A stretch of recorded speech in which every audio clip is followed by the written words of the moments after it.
Génesis capítulo 3, versículo 7, si se pone de pie en reverencia a la palabra del Señor. Dice Génesis 3:7. Entonces fueron abiertos los ojos de ambos y conocieron que estaban desnudos. Entonces cosieron hojas de higuera, todos digan hojas de higuera, y se hicieron delantales. Oremos al Señor. Señor, te damos gracias. Te pedimos que bendigas tu palabra. Tu palabra nunca regresa vacía. Que seas tú el que hables. Unge nuestros labios. Danos revelación. Llena, Señor, nuestra aljaba de esa bendición, de esa palabra que es viva, que es eficaz, más penetrante que una espada de dos filos. Ayúdanos, Señor, para entender y comprender lo que significa llevar el Evangelio en el nombre poderoso de Cristo Jesús. Amén. Pueden tomar sus lugares, hermanos, Dios les pague.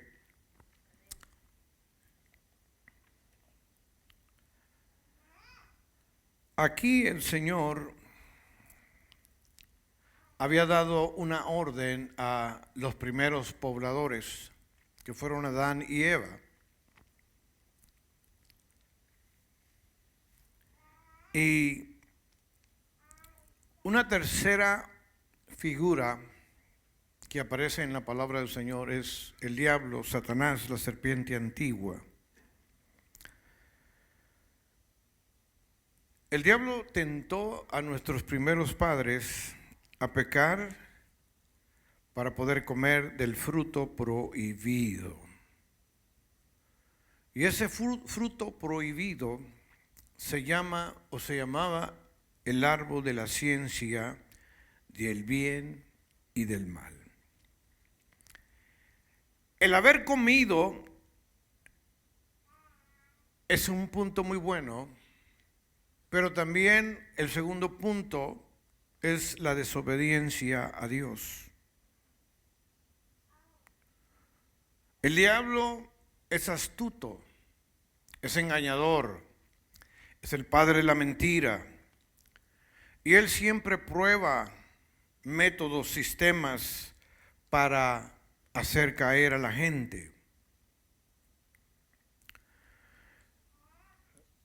El reformador Martín Lutero, él mencionó en uno de sus libros y dijo: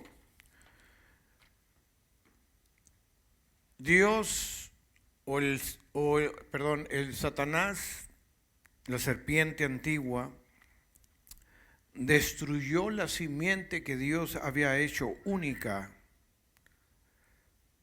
y para llevarlos a un punto de desesperación. Porque en la palabra del Señor vemos que fueron abiertos los ojos. No quiere decir que ellos no veían, ellos miraban. Pero ellos miraban de otra manera. Ellos tenían ojos espirituales. Ellos no tenían los ojos carnales como los tenemos usted y yo. Con estos ojos podemos pecar. Con estos ojos podemos maldecir. Y aquí la palabra del Señor manifiesta que fueron abiertos los ojos de ambos. Esto se refiere de un despertar al pecado. Y en ese despertamiento, el pecador ve su pecado y luego lo detesta. Y cae bajo una convicción de pecado como Adán y Eva. Pero cuando una persona ve su pecado, es despertada al horror de su pecado, es arrastrada por el diablo que le dice que no hay esperanza. El diablo quiere entonces, como dijo Lutero, destruirte por medio de la desesperación. Esto fue lo que le pasó, no sé si se acuerdan ustedes, de Judas. Judas que fue el traidor. Judas, cuando vio la maldad de haber traicionado a Cristo, no se arrepintió en un sentido que salva. Él no cambió su pensar en arrepentimiento. Él nunca tuvo lo que nosotros decimos, no tuvo una metanoia o un cambio de mente. La Biblia dice que se arrepintió, pero ahí se usó otra palabra que en griego es metamelomai,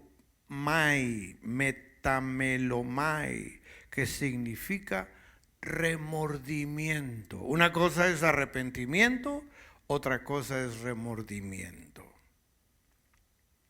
Pero el remordimiento no es arrepentimiento verdadero. No, señor. El arrepentimiento verdadero cambia el pensar de la persona y lo encamina en una dirección distinta y diferente. Adán y Eva tuvieron el mismo remordimiento que tuvo Judas. Se sintieron mal por su pecado, pero su pensar no fue cambiado a ir en la dirección distinta o diferente. La tristeza de nuestros primeros padres y de Judas era la clase de tristeza simplemente equivocada.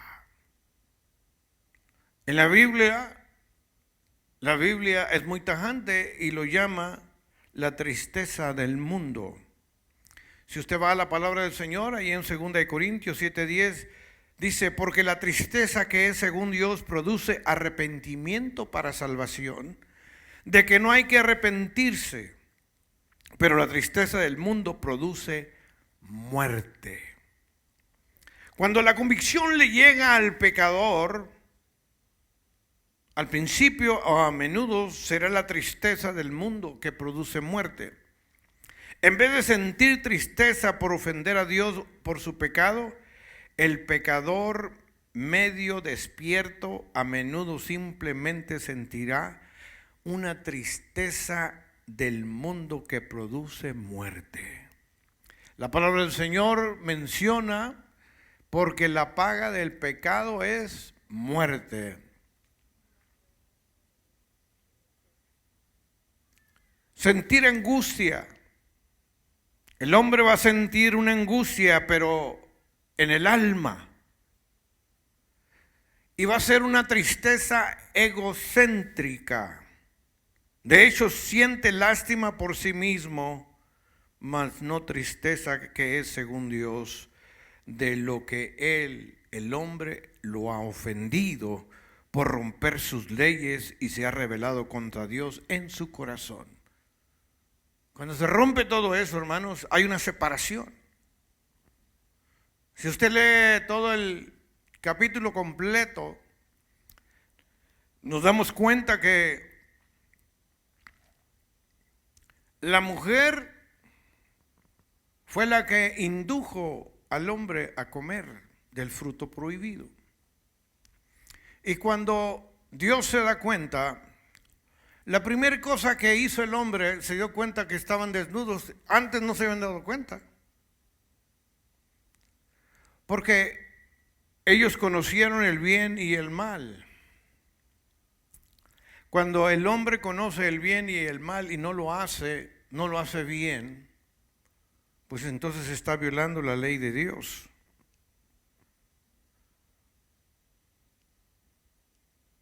Cada uno de nosotros tenemos que darnos cuenta de nuestra condición. No podemos separar la condición del hombre pecador a la condición del hombre que ha sido lavado con la sangre del Cordero. Porque es una línea muy fina y constantemente lo estamos violando, unos de una forma, otros de otra. El hombre estaba en un estado espiritual y hablaba con Dios como yo estaré hablando con ustedes. Cuando llega el pecado, se hace una separación y Dios inmediatamente pone ángeles, guerreros que estén cuidando el otro árbol de la vida. Dice, si estos tremendos, a pesar de que les di yo, o les dije que no comieran, y comieron, son capaces de ir a comer del árbol de la vida, y estos no van a morir jamás. Y el Señor lo primero que hizo, los echó fuera. Vámonos, allá al mundo.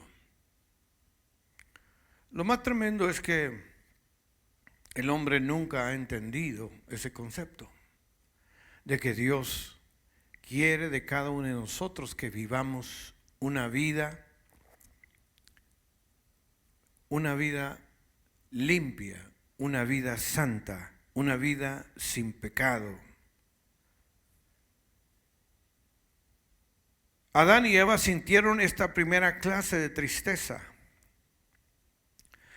Y ese tipo de tristeza era una tristeza por sí mismo que produce muerte.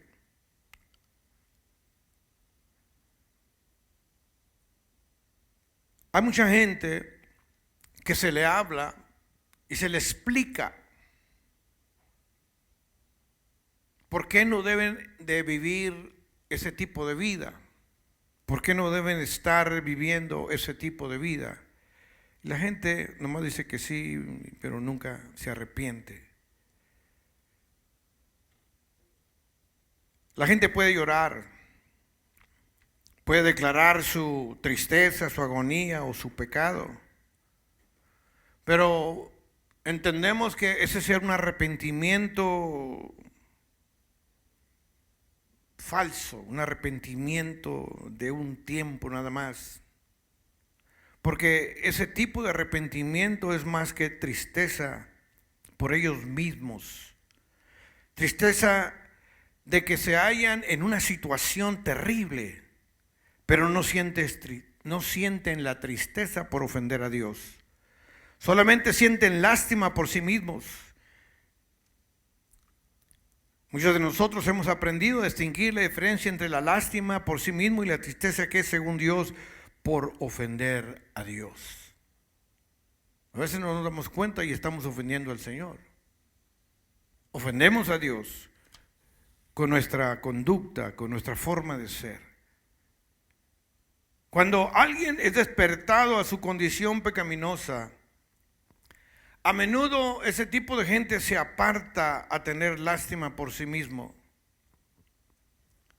Esto no le hará bien a alguno porque la tristeza del mundo produce muerte. Satanás trajo la lástima propia a las mentes de nuestros primeros padres, cuando los ojos de ellos fueron abiertos y fueron medio despertados. El diablo trajo lástima por sí mismo a las mentes de ellos, como dijo Lutero, para poder destruirlos.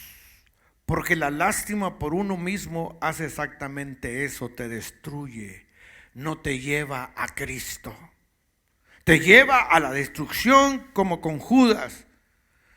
Judas, hermanos, tuvo tristeza, sin embargo, esa tristeza lo llevó a la muerte y se colgó.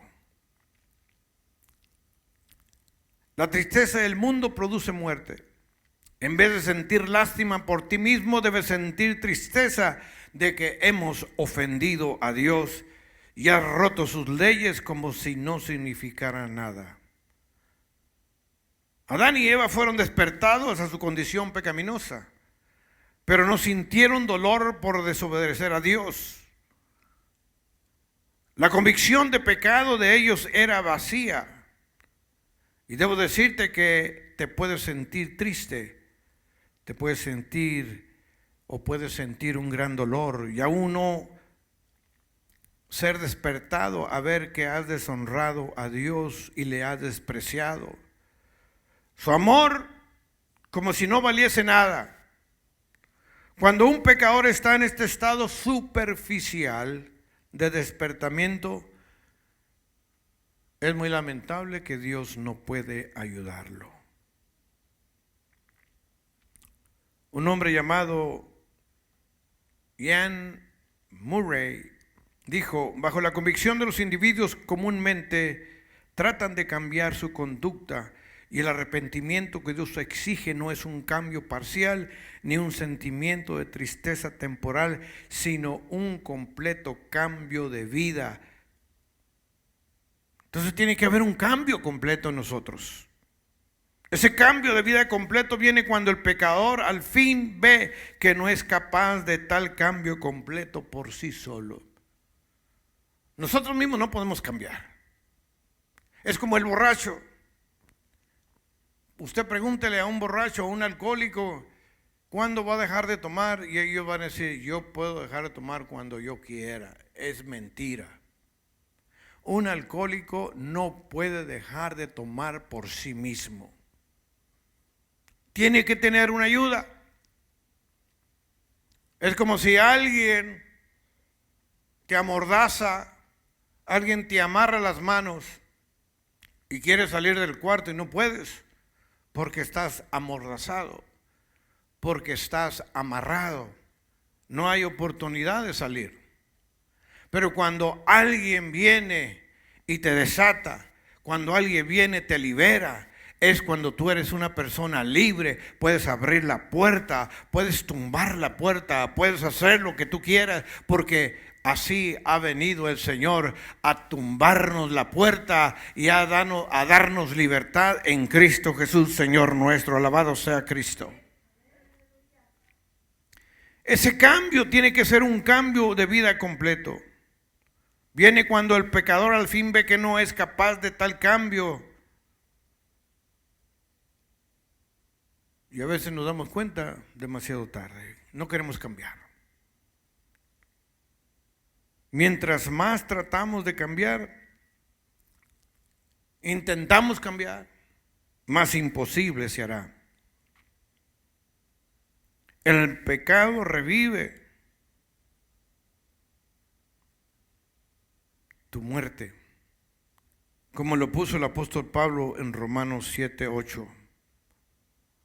Ahora Adán y Eva estaban en crisis. Los ojos de ellos habían sido abiertos.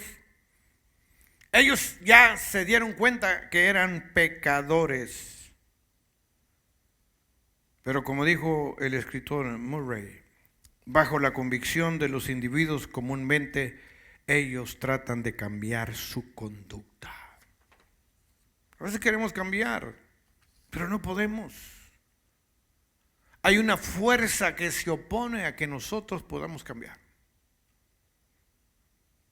Adán y Eva pronto se dieron cuenta de que un cambio de conducta no les podía ayudar para nada. Génesis 3:7 dice: entonces fueron abiertos los ojos de ambos y conocieron que estaban desnudos. Entonces ellos cosieron hojas de higuera y se hicieron delantales.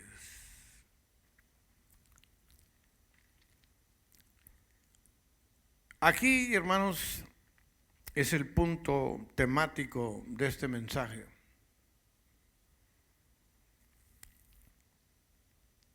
Coser hojas de higuera o dejar que Dios te vista. Ellos trataron de cubrir los efectos de su pecado con sus propias obras. Las túnicas que hicieron era un retrato de una persona perdida, tratando de esconder su pecado al hacer algo por sí misma. Pero no funcionó, porque la Biblia dice tan claramente en Tito 3:5, nos salvó no por obras de justicia que nosotros hubiéramos hecho, sino por su misericordia, por el lavamiento de la regeneración y por la renovación del Espíritu Santo. Los delantales de hojas de higuera representan el primer atentado del hombre de cubrir su pecado sin la sangre de Cristo. cualquiera o cualquier bien que hagamos o cualquier decisión que tomemos, no importa cuán fuerte trates de ser o de ser cristiano, todas estas obras humanas son solamente hojas de higuera. No es más que religión humana basada en un punto de vista de la salvación falso, sin sangre, porque sin sangre no hay remisión de pecados. Se necesita la sangre de Cristo. El Cordero que fue inmolado desde el principio del mundo. Dios tuvo que arrancar la seguridad falsa que ellos sintieron al esconderse tras las hojas de higuera sin sangre que retratan la religión del hombre sin la sangre expiatoria de Cristo Jesús.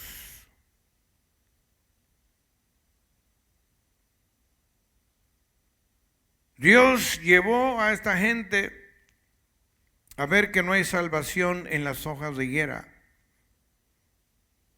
que no hay salvación en las buenas obras,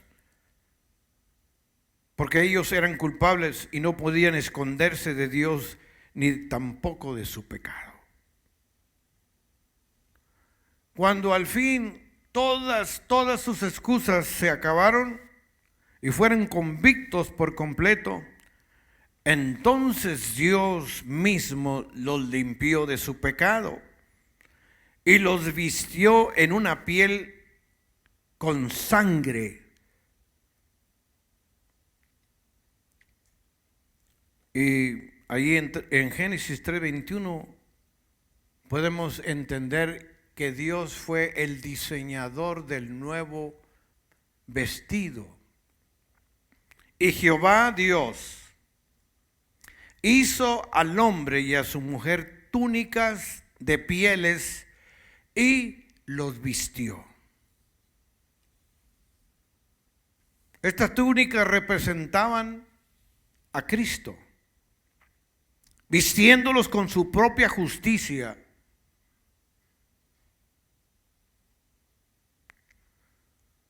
Las túnicas que Dios hizo para cubrirlos eran de un animal, tipificando el hecho de que solo hay un Cristo que puede cubrir todo pecado.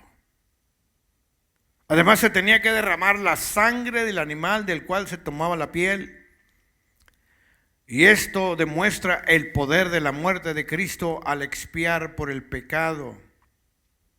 Demuestra el poder que tiene la sangre de Cristo para limpiar todo pecado y nos muestra que Cristo mismo cubre al pecador con su propia justicia. Es por eso, hermanos, que no hemos entendido todavía que la sangre de Cristo cubre multitud de pecados. Repito, la sangre de Cristo cubre multitud de pecados. Ahora, la palabra del Señor nos menciona que nosotros debemos de tomar o de beber la sangre de Cristo. ¿Sabía usted que el vino representa la sangre de Cristo? Y entonces, ¿por qué no la tomamos tan seguido? Porque hemos pensado, se nos instruyó que la Santa Cena era única y exclusivamente para los que son salvos. Pero la sangre de Cristo, hermanos, fue derramada no única y exclusivamente para los judíos, fue derramada para todos nosotros.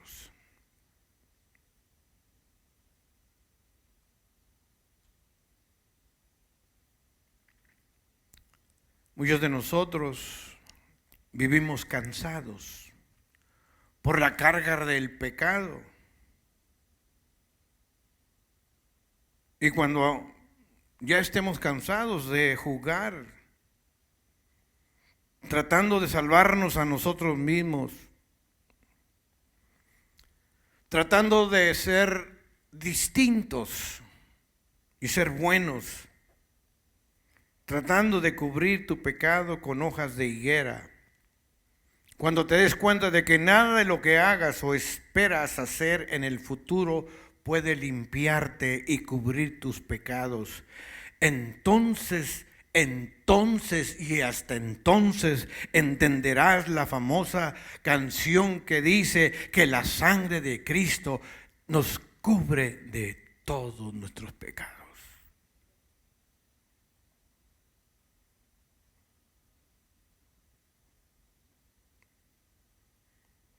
Jehová, en Génesis 3:21 dice, Dios hizo al hombre y a su mujer túnicas de pieles y los vistió.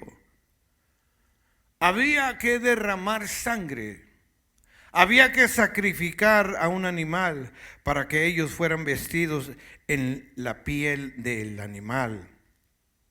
Ahora si vamos a Levítico 17:11,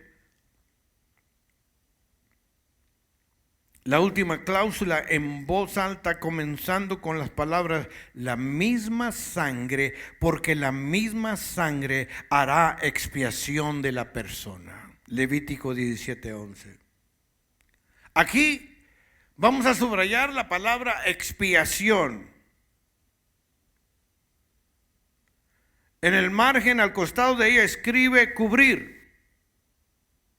Esto es lo que la palabra en hebreo kapar, PH, significa cubrir.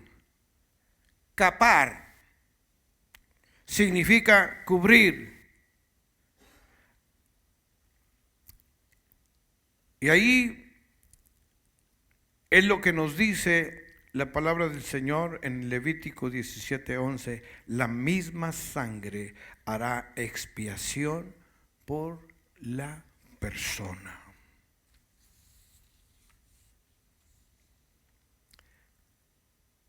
Porque la misma sangre debe cubrir a la gente o a las personas.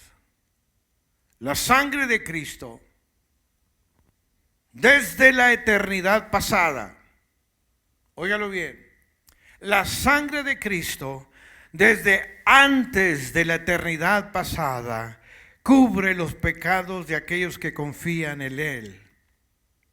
Los pecados de ellos son cubiertos, así que Dios no los puede ver. En el último juicio, cuando los libros sean abiertos y Dios vea las cuentas de ellos, Él no verá ningún pecado escrito ahí, porque sus pecados han sido cubiertos por la sangre gloriosa de nuestro Señor y Salvador Jesucristo. Alabado sea el nombre de nuestro Dios.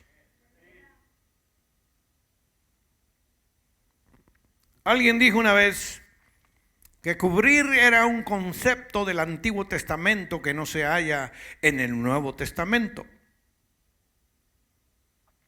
Quizás esta persona fue influida por un punto de vista de dispensación más fuerte del que pudiera enseñarle a alguien. Pero pensé en lo que esta persona había dicho. Pero luego buscando en una concordancia la palabra cubierto, y por supuesto esta palabra sí está en el Nuevo Testamento. Si volteamos la palabra del Señor ahí en Romanos 4:7, deja fuera la primer palabra y comienza con bienaventurados. En la palabra bienaventurados sigue, bienaventurados aquellos cuyas iniquidades son perdonadas y cuyos pecados son cubiertos. Ahí está la palabra cubiertos. ¿De cuántos pecados el Señor no nos ha cubierto? ¿De cuántos pecados el Señor nos ha librado o de cuántas iniquidades el Señor nos ha librado?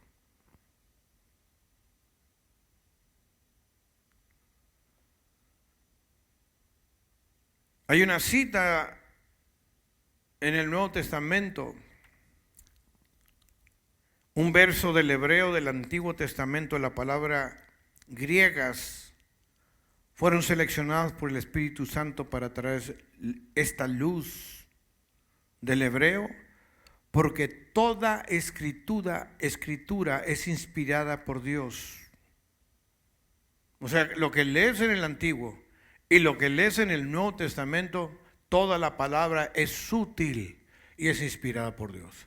No podemos desechar, no, pues es que aquello ya fue escrito en el Antiguo Testamento. Ahora déjame decir una cosa, el hombre hizo la separación del Antiguo y del Nuevo Testamento, pero toda la palabra es un solo libro. Pero, no, es que ya el Antiguo Testamento no es cierto. Lo que se le dijo a Abraham, hermanos, se nos dice a nosotros. Todo lo que pisares, todo lo que tocares,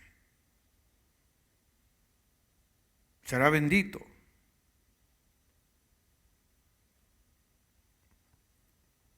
Toda la escritura es inspirada por Dios. Por eso el Espíritu Santo nos dice en el Nuevo Testamento que el hombre cuyos pecados son cubiertos es bienaventurado.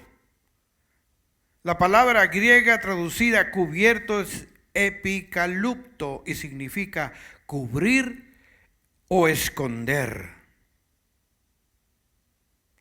Ahí tenemos dos cosas en el Antiguo y el Nuevo Testamento. La sangre cubre tu pecado según Levítico 17:11, que dice, bienaventurados aquellos cuyos pecados son cubiertos. Y luego en Romanos 4:7 nos dice, bienaventurados aquellos cuyos pecados son cubiertos. Y es cubrir, es tipificado en las túnicas de piel con las que Dios visitó a Adán y a Eva. No había otra manera de poder limpiar la vida de Adán y de Eva, solamente con la sangre de Cristo. Para ser salvos del juicio de Dios, tenemos que estar o ser cubiertos con la justicia de Cristo. Tus pecados, mis pecados, los pecados del mundo, tienen que ser cubiertos con la sangre de Cristo para que Dios no los vea. Cada vez que nosotros, hermanos, cometemos una falta ante Dios, tenemos que venir al Señor y decirle, Señor, perdóname, he fallado, he cometido un grave error. Ahora necesito que tu sangre y tu justicia estén en mi vida. ¿Cuántos quieren estar bajo la poderosa mano de nuestro Señor Jesucristo? Es importante, hermanos, de que nosotros nos demos cuenta. Ahora, no podemos estar pecando constantemente todos los días, porque si bien es cierto que estamos viviendo bajo la gracia, Pablo menciona y dice, entonces, ¿qué vamos a hacer? ¿Vamos a seguir pecando? Para que la gracia de Dios se vaya aumentando, se va haciendo más grande. Y Pablo mencionaba y decía, ¿quién me librará, miserable de mí? ¿Quién me librará de este cuerpo? Porque este cuerpo, hermanos, nos lleva a pecar. Este cuerpo nos lleva a cometer lo que Dios no quiere que hagamos. Con nuestra mente, con nuestras acciones, con nuestra boca, con nuestras manos. Por eso la importancia de que nos demos cuenta que la sangre de Cristo tiene un efecto importantísimo en nuestra vida. Por eso si tú eres una persona que constantemente el enemigo está atacándote, yo te aconsejo todos los días en tu casa celebres la Santa Cena. La palabra del Señor menciona y dice que los primeros cristianos, y todos los días, o nomás decían una vez al mes, todos los días, compartían el pan. Ahora, yo le pregunté a este hermano que vino, que vive en Israel, le dije, oye, para celebrar la Santa Cena ustedes, ¿qué tipo de pan usan? No, nosotros hay dos tipos de pan que usamos, pan sin levadura y pan con levadura. Y ese pan con levadura lo podemos utilizar cuantas veces nosotros hagamos la Santa Cena. El único pan que se efectúa sin levadura es cuando hacemos la fiesta de Yom Kippur. La fiesta de dar gracias a Dios. Cada uno de nosotros, hermanos, tenemos que darnos cuenta que vivimos en un mundo hostil. Amén. Y que el enemigo anda como león rugiente.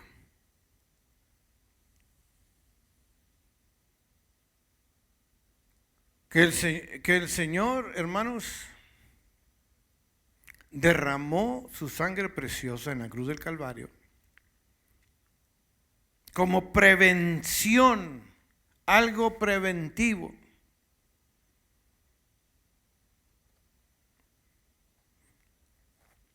Ahora las compañías están haciendo muchos productos de los cuales les ponen elementos o sensores. El otro día nuestro hermano Daniel, que no está con nosotros, estaba teniendo problemas con un calentón. Fue a un técnico a arreglar el calentón. Ese calentón tenía 2 años sin prenderse. E iban técnicos y le sacaban dinero a los hermanos y nadie lo podía arreglar. Y finalmente, y gracias a Dios, el técnico que mandé le pudo arreglar el calentón a nuestro hermano. Y le pregunté cuál era el problema por el cual el calentón no prendía. Dijo, oh, el problema es que no tenía la ventila apropiada. No había una cámara de combustión. Y esa cámara de combustión lo que hace, si entra oxígeno, debe de salir. Es un tubo doble que entra aire limpio y saca el aire contaminado. Por eso no prendía. Le digo, bueno, ¿y por qué no prende? Ah, no prende porque tiene unos sensores. Cuando se da cuenta que el aire está contaminado, inmediatamente ¡pum!, apaga la flama, corta el gas para que no vaya a contaminar a las personas que viven ahí. Ahora yo me pregunto, muchos de nosotros dejamos que el enemigo nos contamine. Y esos sensores que deberíamos de tener, que es la palabra de Dios, en nuestra vida, a veces no nos corta. No lo puede cortar. No puede hacer un cambio. No puede haber en nosotros una metanoia, un cambio de mente. Que seguimos ensimismados en lo mismo. Están como los venezolanos que están ahí parados, ¿verdad? Yo no creo que en Venezuela haga tanto frío como el que hace aquí en Ciudad Juárez. La verdad. Es un cambio totalmente distinto. Pero ellos no se van porque ellos tienen la esperanza de cruzar a los Estados Unidos. Ellos siguen aferrados, aunque el frío les cale hasta los huesos. Así nosotros los cristianos debemos estar aferrados a Cristo. No importa lo que venga. No importa si en ocasiones tropezamos. No importa si en ocasiones le hemos fallado al Señor. Nuestra vida tiene que estar sujeta a su palabra y decirle: Señor, he pecado contra el cielo y contra ti, y ya no soy digno, como le dijo el hijo pródigo, ya no soy digno de ser llamado tu hijo. Hazme como uno de esos jornaleros. Pero ya no quiero vivir en la inmundicia, ya no quiero estar comiendo de las algarrobas, de los desperdicios de los marranos. Quiero vivir en paz, tranquilo. A veces nosotros, hermanos, no buscamos los manjares que ofrece Cristo. A veces no encontramos la comida adecuada y nos conformamos con las algarrobas. Esta mañana, hermanos, es para que reflexionemos y nos demos cuenta qué es lo que queremos, qué es lo que buscamos. Delantales de hojas de uva o túnicas de piel. What do you want? Leaf o quieres una atavío de piel. Las botas de piel, ¿verdad que son elegantes? Los zapatos de piel, hermanos, son confortables. Póngase unos zapatos de hule, hermanos, y a los 5 minutos les va a dar avión, les va a tirar. Porque en primer lugar no retienen ni el frío ni el calor.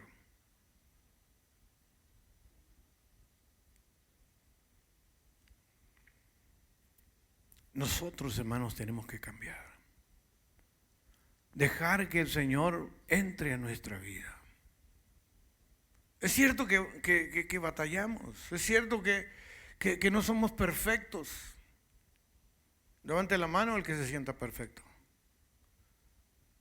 No one, nobody, nadie. Todos fallamos.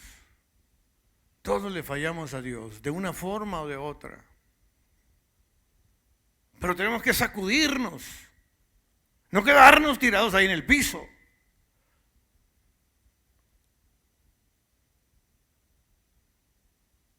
Hay gente, hermanos, que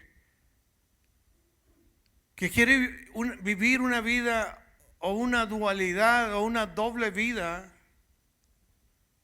Aquí en la iglesia son una cosa y afuera son un desastre.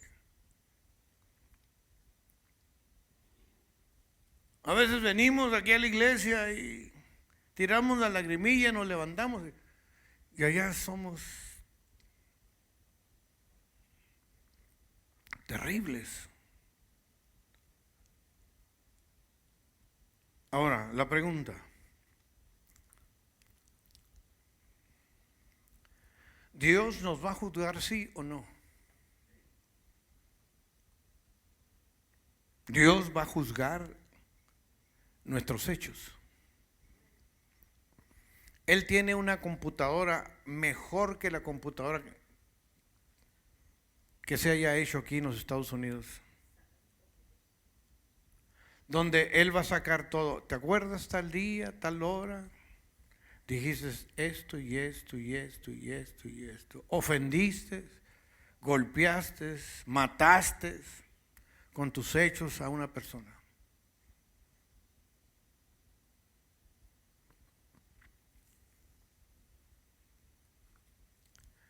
A veces no sabemos el tiempo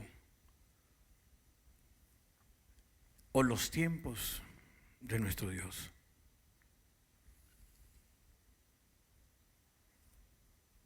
A veces no nos damos cuenta que nuestra vida depende de un hilo.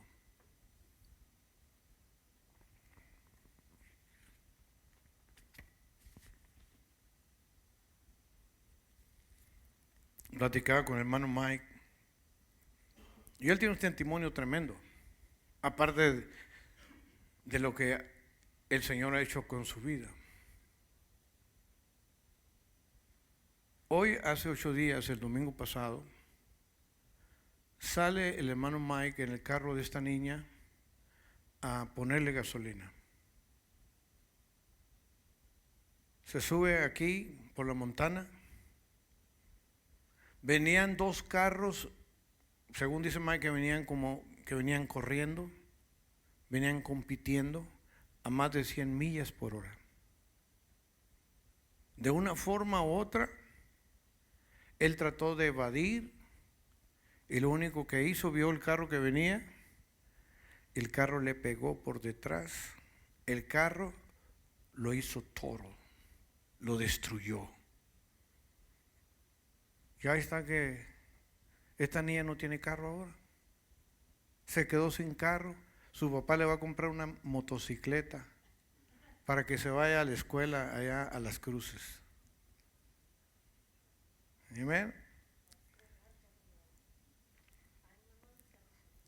Pero el Señor tiene propósitos de vida. Y le digo, oye, ¿y qué te pasó? Amén. Yo he tenido impactos en mi troca, óigalo bien, en mi troca, que el día siguiente me duele el cuello, me duele la espalda, me duele todo. Afortunadamente nada más es 1 o 2 días. Pero un impacto a 100 millas por hora, hermanos, y destrozar el carro es algo increíble. Y salir ileso sin ningún problema. No te duele, no me duele nada. No te duele ni la cabeza, nada. Porque Dios cuida a sus hijos. Dios protege a sus hijos. Él manda ángeles que acampen en derredor, que te protejan, te cuiden. Yo les he preguntado otras veces a cuántos de nosotros el Señor, que ni cuenta nos hemos dado de un accidente en el freeway.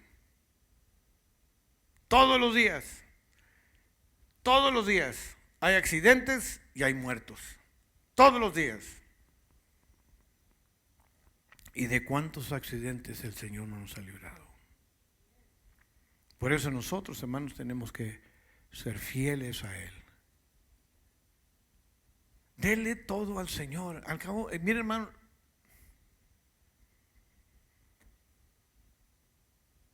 el día que nos vayamos con el Señor, no nos vamos a llevar absolutamente nada. Hay una canción que dice que solamente me voy a llevar un puño de tierra. Pues ni el puño de tierra. Nosotros tenemos que seguir confiando en el Señor. Amén. Que este próximo año sea distinto y diferente para cada uno de nosotros. Usted y yo, hermanos, podemos ser victoriosos en Cristo. Yo me pongo a analizar, por ejemplo, Cristóbal Colón. ¿Cuántos Cristóbal Colones tuvieron que venir América para conquistarla, nomás uno.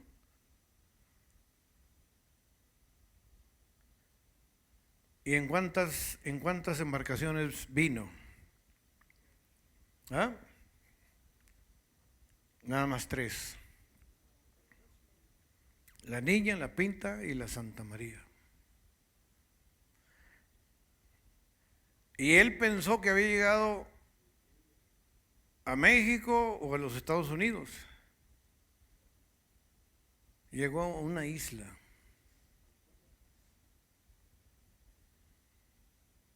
Llegó ahí la isla de Cuba y dijo, aquí es América.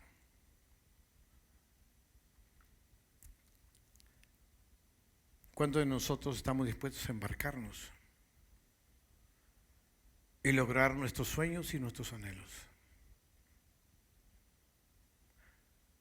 Déjeme decirle, no es fácil, pero tampoco es imposible. Es cierto que muchos de nosotros ya tenemos un buen tramo caminado.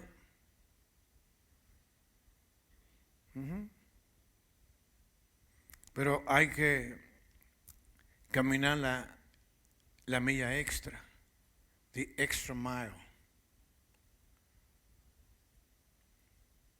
Porque aún nuestras fuerzas no se han acabado.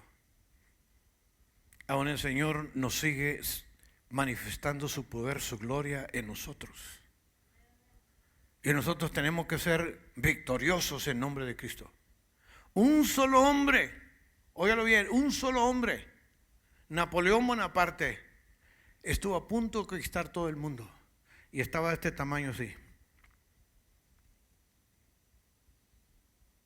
Pancho Villa, el matón, el sinvergüenza, el que le llaman el centauro del norte, ni los Estados Unidos con aviones lo pudieron vencer. Hermano, no te dejes vencer por el enemigo. Son mentiras de que tú estás derrotado. Nosotros somos más que victoriosos en Cristo Jesús. Tú y yo, hermanos, podemos hacer grandes cosas. Y quiero agradecer a todos los hermanos que contribuyeron el domingo pasado. Hay algo que llena mi corazón de gozo, de alegría. Hubo tanta comida, hermanos. Y eso quiere decir que usted no es miserable, ni tampoco es pichicato. Usted es una persona que sabe dar. Y Dios lo va a bendecir por ello. Dios bendiga a cada uno de ustedes que trajeron a manos llenas. Es más, todavía hay comida ahí en mi casa. Los invito a comer pavo todavía este día. En el nombre del Señor.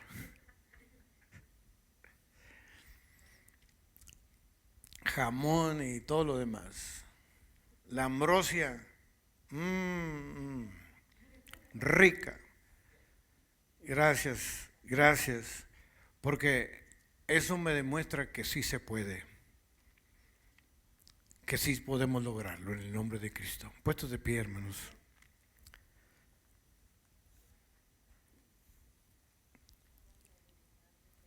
Nosotros estamos bendecidos, pero tenemos que bendecir a otros en el nombre de Cristo Jesús. Tú y yo no tenemos que ponernos delantales de uvas, de hojas de uva, sino ponernos una vestimenta de reyes y de sacerdotes, de lino fino.